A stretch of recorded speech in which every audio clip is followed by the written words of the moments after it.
విజయవాడలోని దుర్గా మల్లేశ్వర స్వామి ఆలయంలో శ్రీరామ కళ్యాణం వైభవంగా జరిగింది.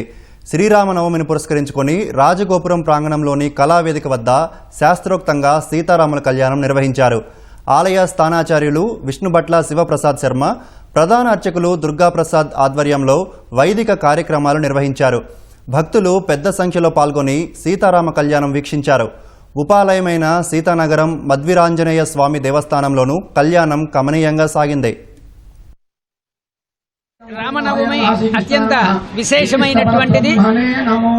మరి అందున ఇంద్రకీలాద్రికి రాముల వారు వచ్చి దర్శనం చేసుకున్నట్టుగా మనకి చరిత్రలో ఉన్నది.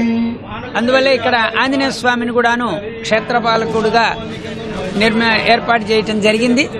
ఇటువంటి మహోన్నతమైనటువంటి క్షేత్రం మీద ఈ శ్రీరామనవమి ఉత్సవంలో పాల్గొన్నటువంటి భక్తులు అందరికీ కూడా అమ్మవారి యొక్క అనుగ్రహంతో శ్రీరామచంద్ర ప్రభువుల వారి యొక్క ఆశీస్సులు కలిగి ఆయురారోగ్య ఐశ్వర్యాలతో వర్ధిల్లాలని కోరుతూ పాలకులు అందరూ కూడాను అఖండ దిగ్విజయంగా ఉండాలి అని చెప్పని కోరుతూ అమ్మవారి యొక్క దివ్య శుభాశీస్సులు.